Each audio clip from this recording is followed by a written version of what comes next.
Good morning. Welcome to the first Sunday in November. So, to me, November is a month of love and a month of gratitude. I hope it may feel the same for you too. November. So, we are in November. Well, we've been away from this hall for the past 2 Sundays, and it feels great to return to this space, and I am grateful to share this morning with each one of you this morning. Today we are going to have 2 sessions of sitting meditation practice. So our practice will center on meditation. So for that, if you need an additional cushion or round mat or whatever, please feel free to take those for your practice. Very good. Do not feel shy. And we have 3 seats available right here. Please come.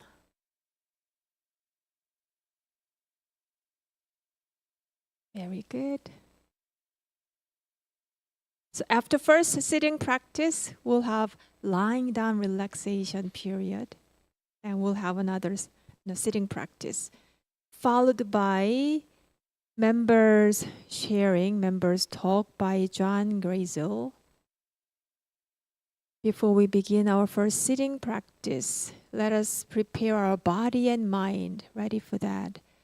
So we have Remy, our Dharma friend, who is going to lead us to her gentle Qigong stretching.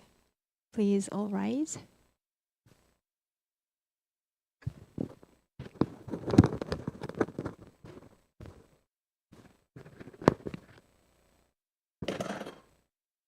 Good morning.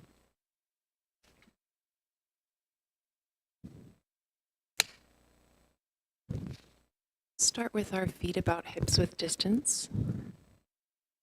And we'll reach up and take a big yawn, stretching all the way into your palate, looking up past your fingertips, reaching through one arm and the other. And you can give your hands a little shake and maybe your shoulders too. And settle that weight down into your feet. And then we'll take another yawn, this time into the right side of the palate, the right armpit, the right palm. And another toss of that off and into the left side, left palate, left inner ear, left armpit, left palm.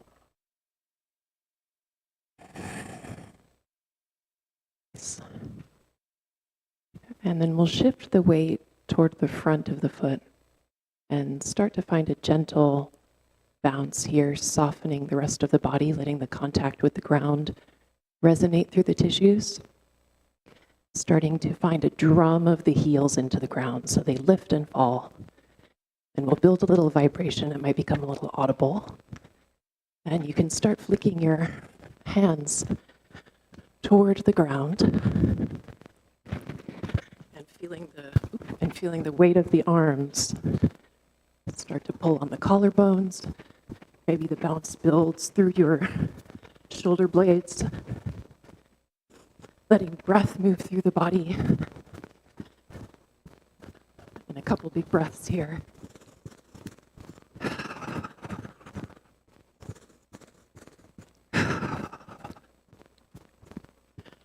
And then gently settling. Nice, you can roll your shoulders back a few times. And then take an inhale, drawing the shoulders up by the ears, and exhale to drop. Let's do that 2 more times. And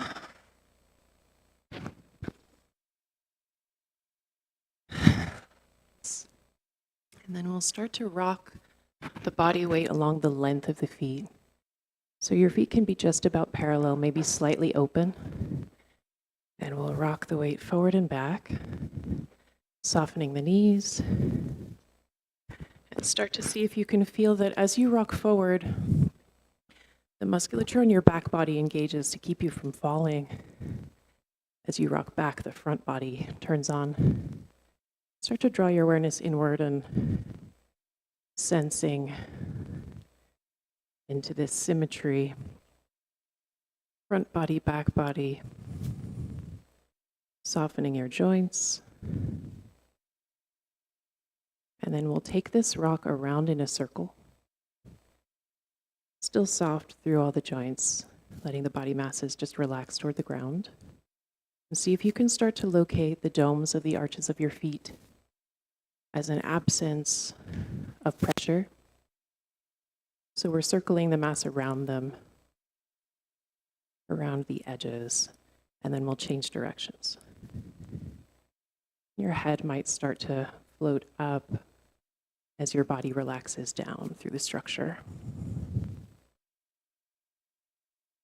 And we'll start making this circle smaller and smaller as we get a little bit taller, floating and hanging until you come to near stillness. And here you can close your eyes for a moment. And let's sense into the landscape of contours of the back body, the roundness of the back of your head, while all your joints stay unlocked, floating from the top of the head, hanging below. Roundness of the back of the head and the arch of the neck. The roundness of the upper spine, allowing your shoulders to be heavy and hang a little bit toward the front of your body. The arch of the low back. And then another roundness as the arch of the low back spreads into the roundness of the sacrum. Nice. And then you can gently open your eyes and start to relax through your legs so that your pelvis can sink. And this will create a hinge. The knees will gently open. Feel your weight over the front part of the foot. Pressing through the balls of the feet, through the domes of the arches of the feet will rise. Try and leave all of the upper masses of your body soft and hanging. Sinking by relaxing the legs, the knees sweep out away from midline. And then pressing through the feet, the masses rise. And tuning into the back body landscape, let's see if we can leave it soft. So that as you come into your next hinge, your heart has a little bit of weight. Take a bounce here and see if you can feel this kind of suction cupping into the domes of the arches of the feet that travels through the spine. So you get a little ripple that expresses through the very top of your head. The neck isn't locked, the shoulders are heavy, arms can hang in front. And we build a little bit of warmth through the legs. And then pressing again through the feet. We rise and see if you can feel that your heart peels up and then your head peels up last. Just riding the elasticity of the tissue, sinking and sinking the heart and the head, and then pressing and floating through the heart and the head.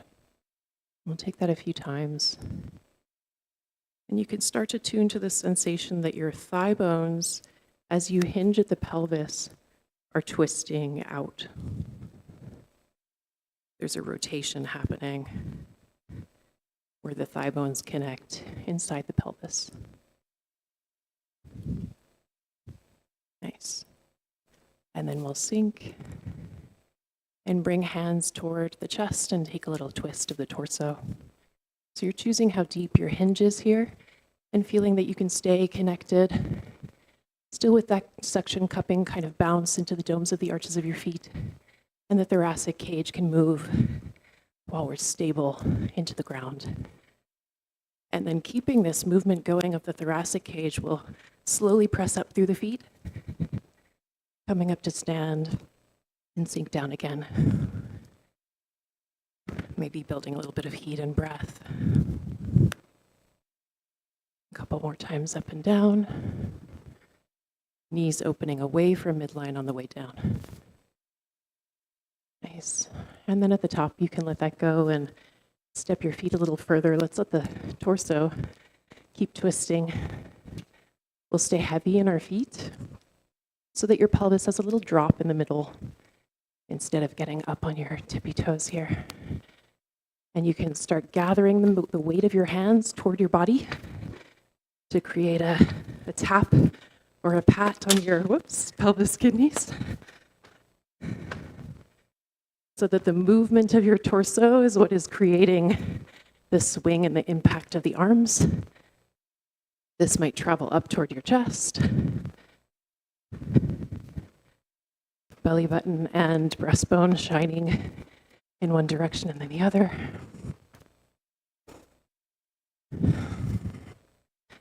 And then we'll start to reduce that and step the feet again wide. And we'll take a little bit of a wave of the weight from side to side. Starting to sit the tail behind you, arms swing and relax down. Weight shifts from foot to foot. And then we'll twist over to the right side, right hand to the left shin or left foot or to the floor, and left fingertips up to the ceiling. And a deep breath here. And then pour from the top of your head, let it hang toward the floor while fingertips keep reaching up. And another big breath. Left hand cycles over to the right shin or right foot or floor and the right fingertips up to the ceiling. And a breath. And then pouring from the top of the head, reaching up with the fingertips. Breathing again. Right arm circles down and take a swing and a hang here. As the weight collects foot to foot, we'll let the arms start to find a figure 8 sweep. Start to sit your weight back behind your heels and keep the sway going as you come up. Arms kind of painting the wall in front of you. Let's let them go all the way up to the ceiling as we come upright. And you can start stepping your feet in a little bit closer. And then take a yawn here. And reach. And let your hands go. Let's take 3 breaths here, inhaling to shrug. Exhale. 2 more. And 1 more. And then palm over the back of your hand will bring the hands to low belly. And just breathe gently here, drawing the air down to the space behind your hands, gathering the warmth of our practice inward. And that's where we'll finish. Thank you. You may take your seat.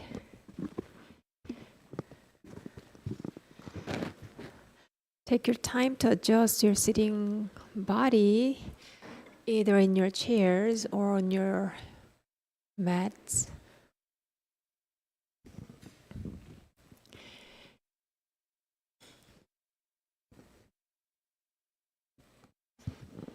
Let us begin by settling into a comfortable sitting position.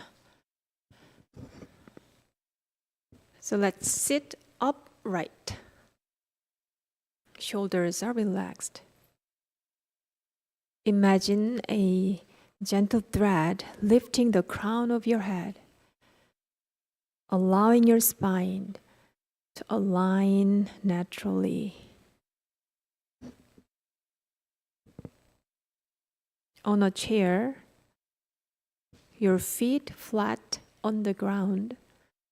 So if you need, use extra cushion. On a cushion, hips slightly elevated, legs crossed gently. Lower back straighten up. Feel the S shape of your spine. Again, let your shoulders soften. You may rest your hands on your thighs or in your lap. You may close your eyes but only if you're fully alert and awake. Otherwise, keep them gently open, soft in the gaze.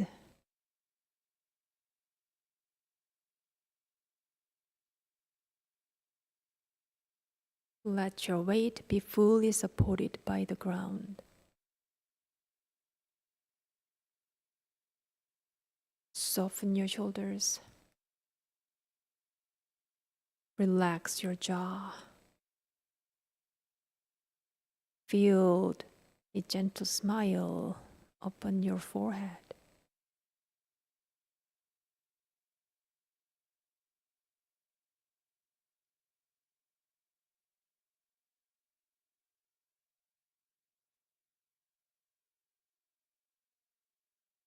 The method of meditation is simple and easy. We release wandering thoughts, allowing our true nature to reveal itself. We release wandering thoughts, allowing our true nature to reveal itself.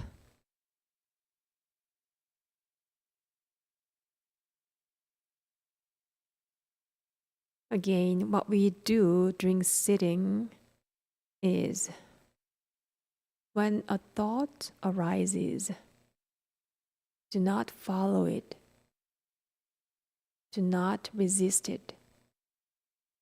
Simply let it come and let it go. And return again and again to your breath in your lower abdomen, to your energy center, Tanjan. Your Tanjan is located about 2 inches below your navel, and it is the wellspring of your spirit.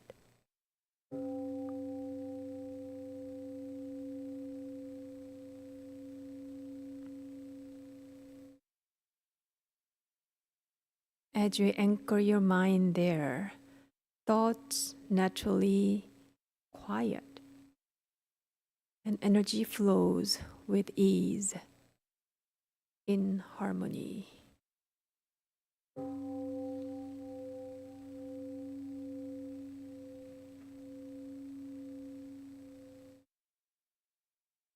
Our first sitting for 30 minutes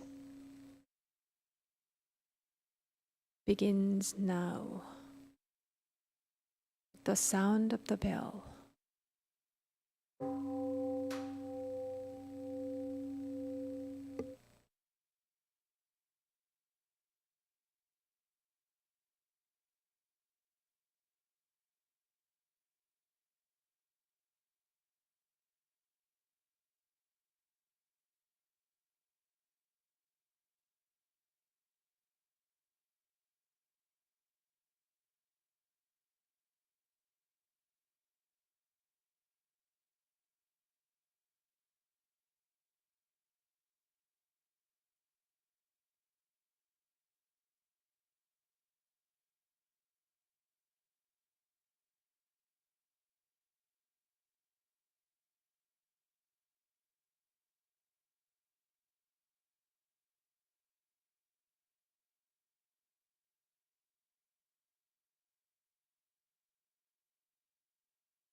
You may gently wiggle your fingers and hands,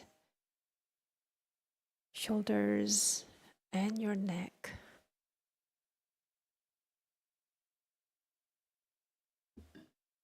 Again, gently stretch your spine.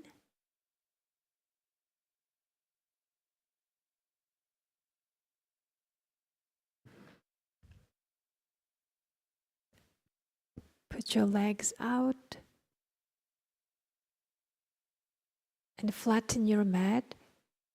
You're welcome to lie down on your back for lying down relaxation.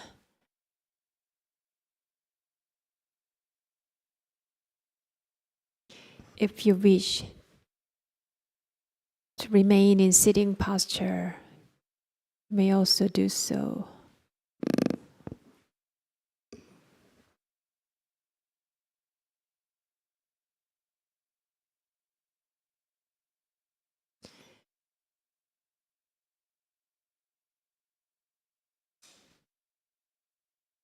Those friends lying down on your mat,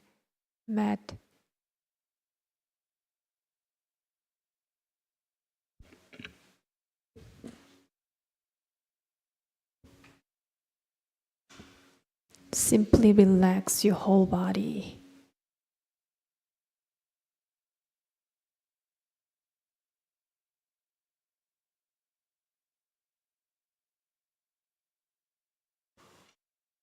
Let the gravity pull your body.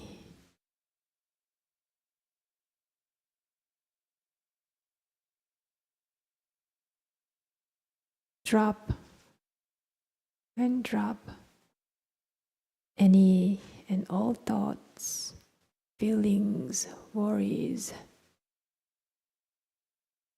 Simply let all things be dropped.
Gently wiggle your toes, wiggle your ankles, your fingers, your wrists.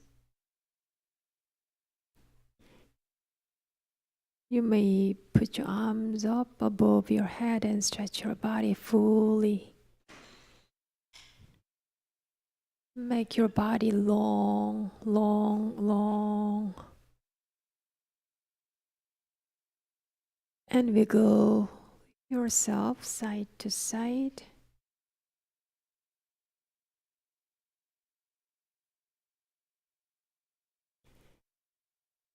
And you may bend your legs and stretch your legs however you want.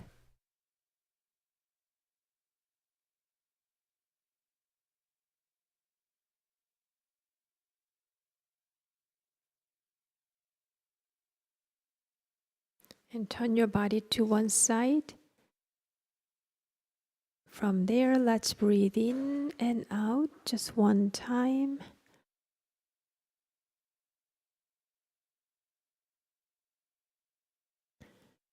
Slowly raise up your body up on your mat.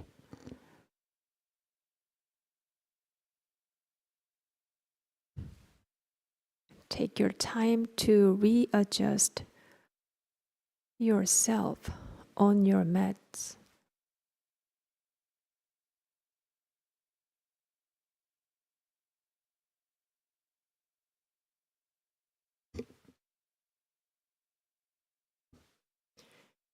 We'll continue our sitting practice for 15 more minutes.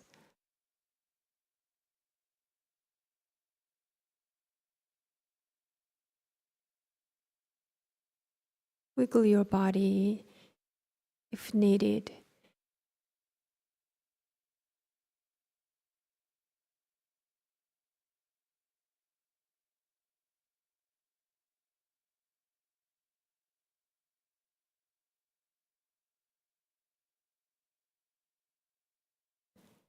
Now bring back your attention to your breath.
Stay alert.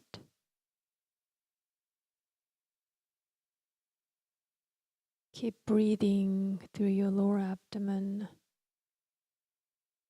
gentle and easy.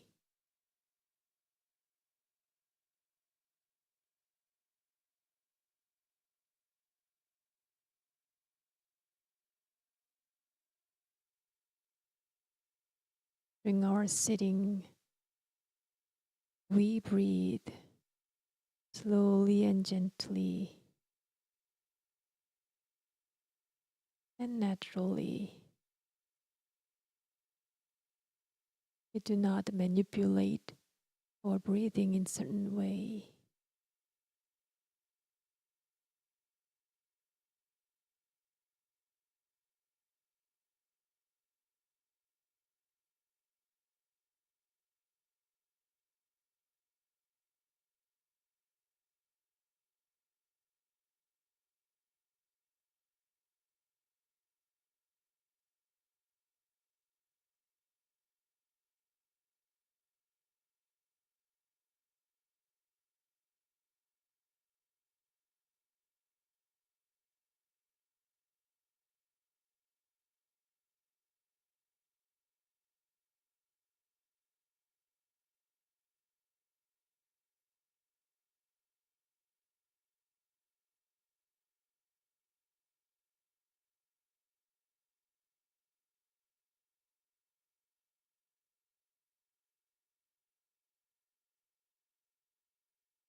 Open your eyes if you feel drowsy. It is okay to have our eyes open.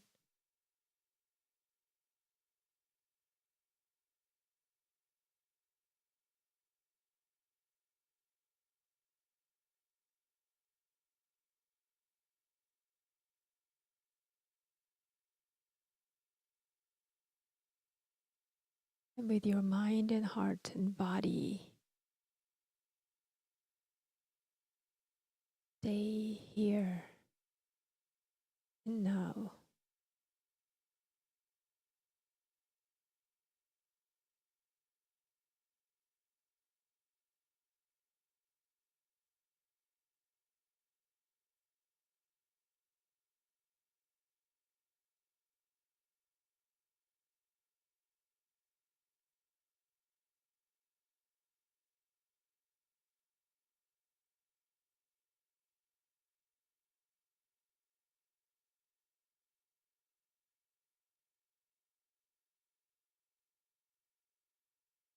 We'll stay here and now for the next 5 minutes with our full attention, with our full intention.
Slowly bring your hands on your knees. Circle your upper body slowly and gently.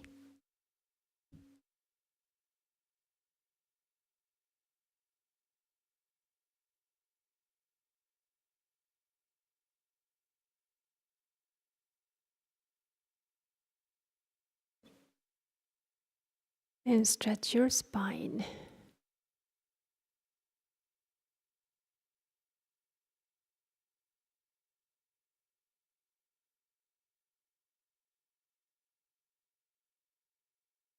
Let's take a minute for our self-stretching.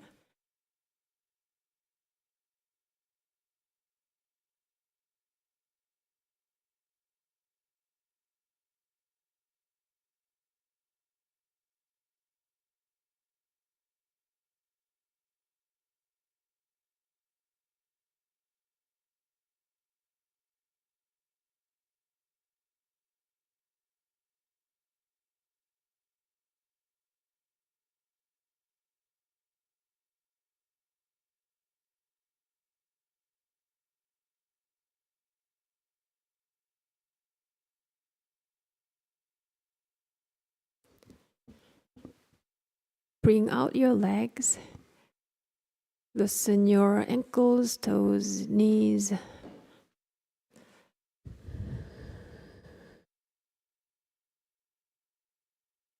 Shoulders up and down.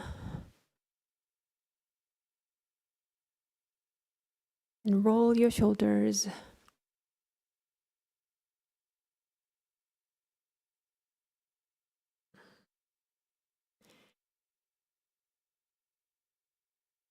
And please turn your mat all the way to front. Actually, a little bit to your right. Yeah, to your right. Today,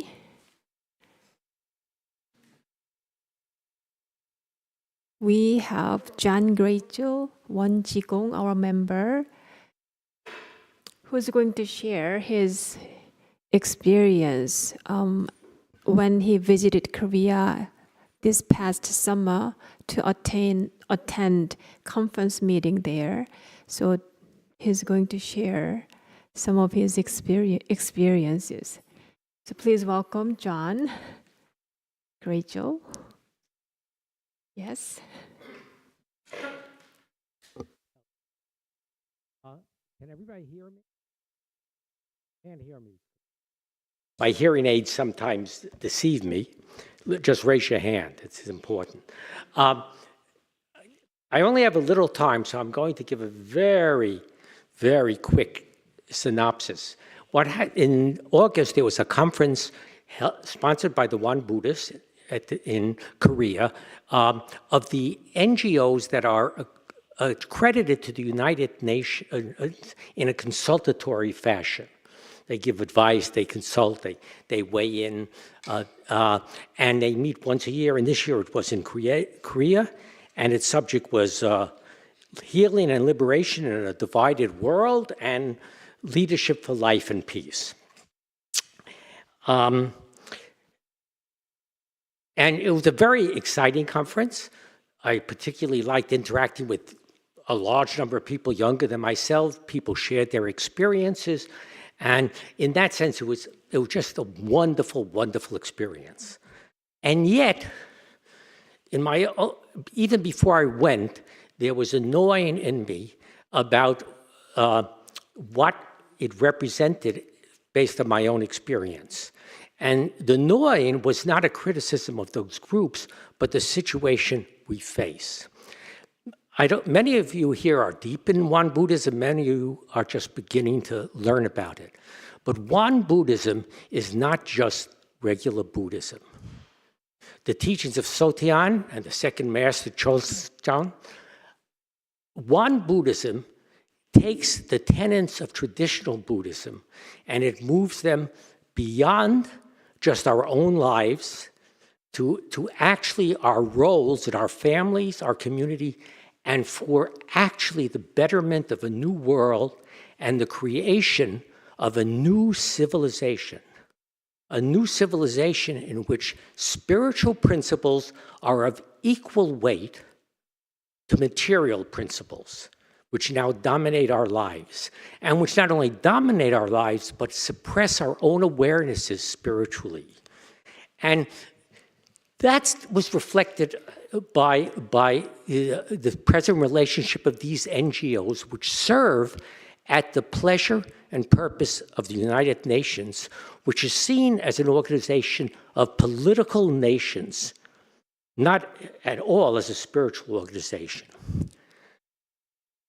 Won Buddhism would say we have to go further than that. And how we do that actually is presented to us in the writings of Won Buddhism. And one of the interesting things about the writings of Won Buddhism is if you read the discourses of the first and second master, it not only gives us guidance of how we take our own learnings and spirituality and put it to purpose in the public sphere for the good of others, not for the good of ourselves, but it's sprinkled with mentioning of individuals and who have done that as examples of how it can actually be done in the world. And so I thought when I went to this organization, this conference, that that's what I would do for the conference. I would try to show them in the lives of specific individuals how this can be done, and how I feel that the spiritual NGOs actually have to do it. And I did this by saying, I should just introduce, I've worked for over 4 decades in international development around the world. So I was drawing a lot, not only on my own knowledge, but what I had learned from others about it. After World War II, the world was wrecked. Europe was destroyed. 60 million people were dead. 6 million had been burnt in stoves to ashes. And yet, 5 years later, there was a different world. Europe was rebuilt. For the first time, there was an organization, the United Nations, which brought together people of the world and created additional institutions which now knit people of the world together. And it was done to a large extent beginning with something called the Marshall Plan, in which America gave what is today probably the equivalent of $1 trillion to rebuild the world.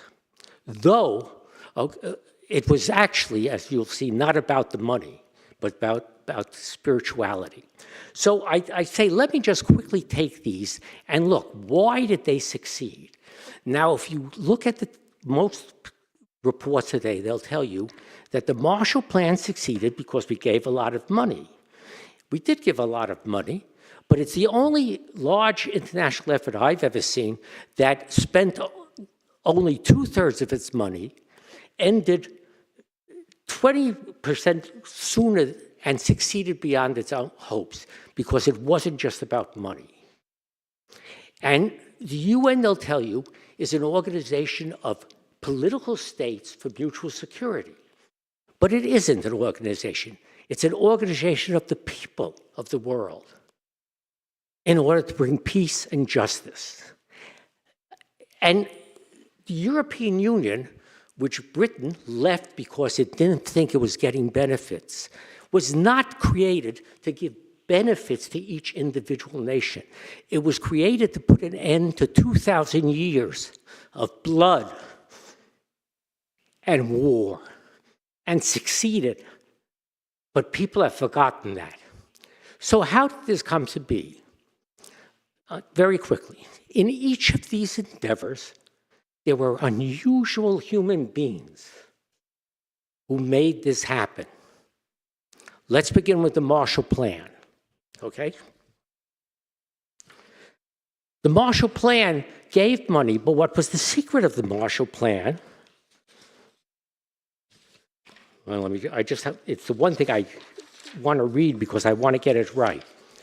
The secret of the Marshall Plan was that it required all the nations participating to present their ideas and their programs to each other in one comment, and everyone had a right to comment on it. It put around the table, 3 years after World War II, the enemies of Germany, France, the US, Japan, these people sat around the table and cooperated together. 3 years. And that spirit of cooperation reflected, it was, General Marshall was the chief commander of the US forces in the world. And he was the most respected person in America. The word that was used for him by Americans was rectitude, a man of rectitude. I haven't heard that word for years in America, okay? He was a commander. He was a military man. He gave orders like, invade Europe, proceed to the borders of Germany, destroy the Third Reich. This is the command he gave on the Marshall Plan. For the guarantee of a long continued peace, perhaps the most important single factor is a spiritual regeneration to develop good faith, goodwill, and understanding among nations. That was the purpose of the Marshall Plan. And it was put in the hands of Paul Hoffman, who had been the head of Studebaker, a capitalist, who wrote a book urging us to take the principles of Christianity and create a capitalism that served all people. And he was the head of the Marshall Plan. And the Marshall Plan, and if, for proof, I can tell, there's a documentary on PBS that shows you a meeting of the Marshall Plan. And the German representative, who was a very idealistic young lawyer, is sobbing. He's sobbing because he can't believe the world has forgiven Germany. So these people and a whole slew of others are what made the Marshall Plan succeed. The Marshall Plan was such a success that it gave birth to the idea of a united Europe, okay? And there were basically a group of people who put together, based on the experience of the Marshall Plan, the belief that Europe could do that. Konrad Adenauer, Paul Schumann, Jean Monnet, there were a series of people. And they were all Catholics. Now, everybody wasn't Catholic, but these key movers were Catholic. And they were particularly motivated by a papal bull that had been put out by the Pope that called for the rich and prosperous of the world to share all that they had with the poor. And that's what motivated them to put together what was first the European Code, then the European Community, then the EU. Without those individuals, it would never have happened. And without their spiritual motivation, it wouldn't have happened. Now, the secret is just not motivation. You know, very often people will say, it's just the golden rule, you know? Do unto others. Well, the golden rule is great. But my grandmother used to say, if you have a one-size-fits-all shirt, it doesn't fit anyone. You have to be specific. And this is one of the main teachings of the masters of Wan Buddhism.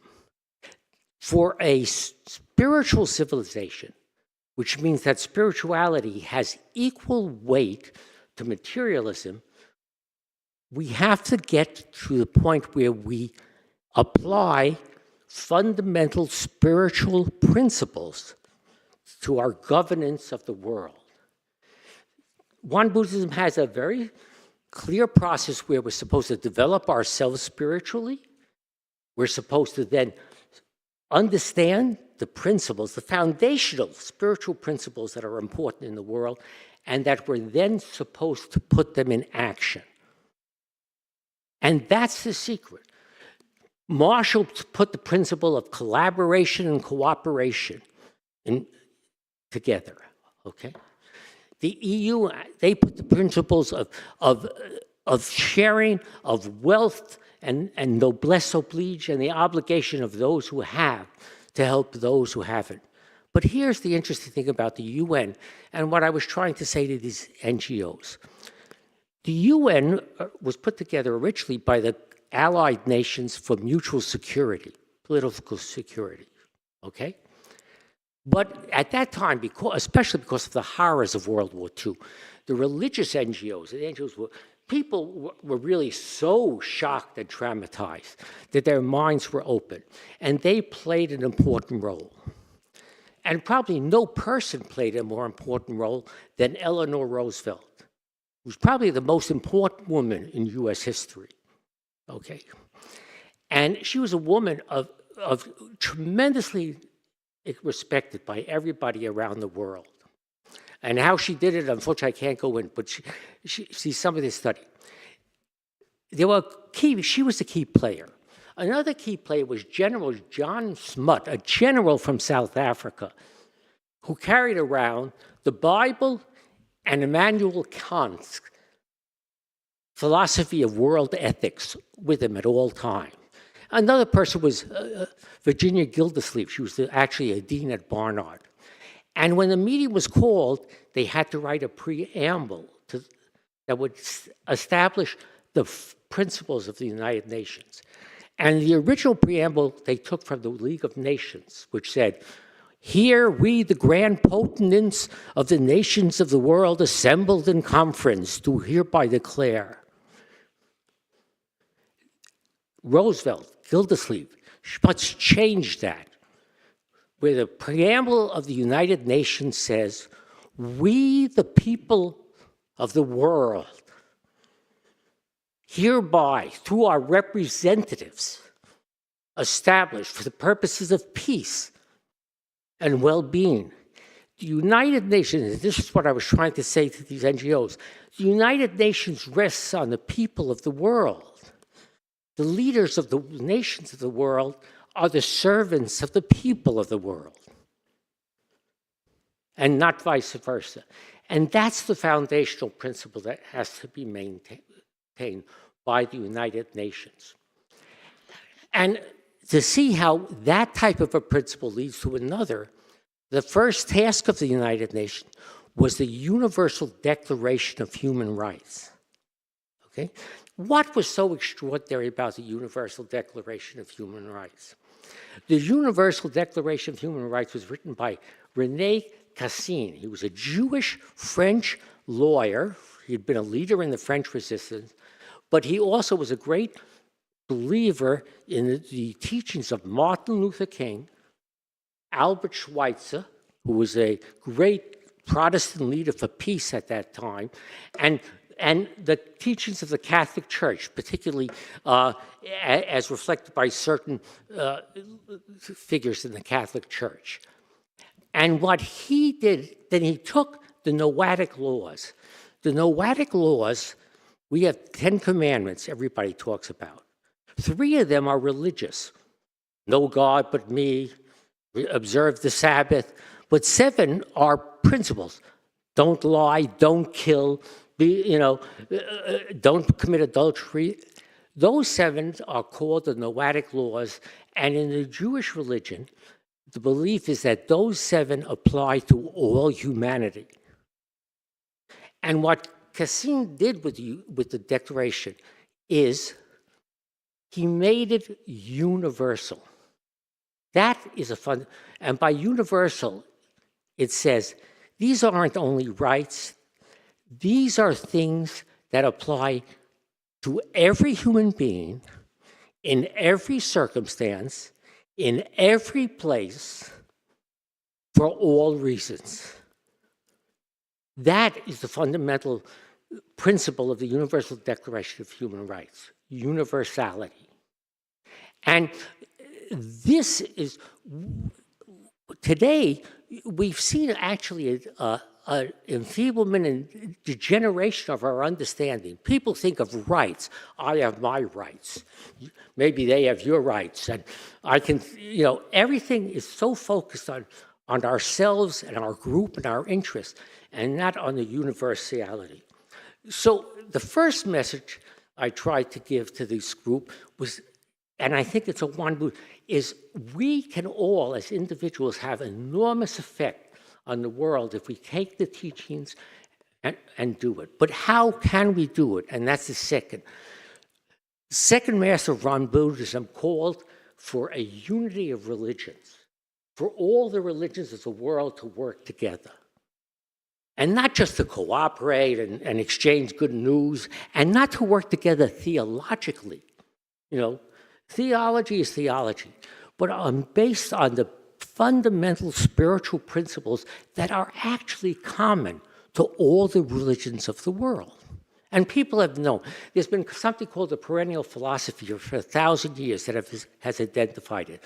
But we have to today begin to bring them back into consciousness for the reflection of the people of the world on the actions of themselves and their nations.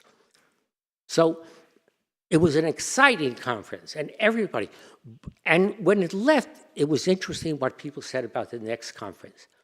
They said, there's a leadership group, that a decision needed to be made. It hasn't been made, but it was in the discussion.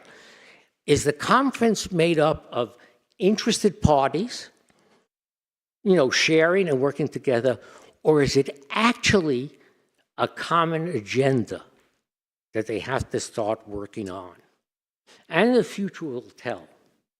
But it was an exciting conference, but to me, it brought to the forefront the need for the teachings of Zen Buddhism to be expressed by ourselves, as we can learn just by simply reading the writings of Zen Buddhism, because we do have a role as individuals in the creation of a new civilization. And we even have the power, as was expressed after World War II, to be an effective agent for that. Thank you so much. Thank you for sharing the piece of history of UN and your enthusiasm for that. Thank you so much. I think you need another 25, 30 minutes of talk. Sorry, we give you only 10 minutes, which actually became 20 minutes.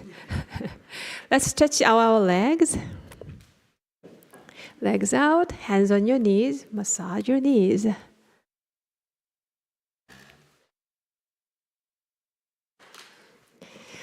Wiggle, wiggle, wiggle your toes. Not there yet. Bring your arms up high. Palms pushed up, up, up. And release and bend forward. Breathe out. Wiggle your body like side to side. And come back up. We have just few announcements, right? Yes, just a few things to share with you all. We have for the next few months, we will be collecting food for a food drive. So if you have any canned goods or boxed things that you'd like to drop off, please do, so we can help those who are in need. And there'll be a box in the foyer. Also, Spiritual Thanksgiving is coming up, and we have a cleanup day. So we all, as a community, come and help clean our second home, our temple here. And that is on the November 23rd, right after Sunday service. And the last thing is that we also a retreat center. So we have retreat offerings throughout the year, and there are 2 posted and coming up that you can find online or in the foyer. Thank you, Kathy. And thank you, everyone, to share your practice with us today.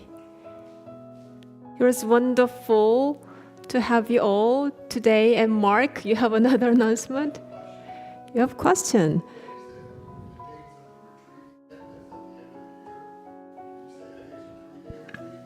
There's flyer right in the foyer. so you can see. 26th to 26th. 29th, but Tai Chi retreat. Thank you. It was wonderful to practice with you all. We hope to see you next time.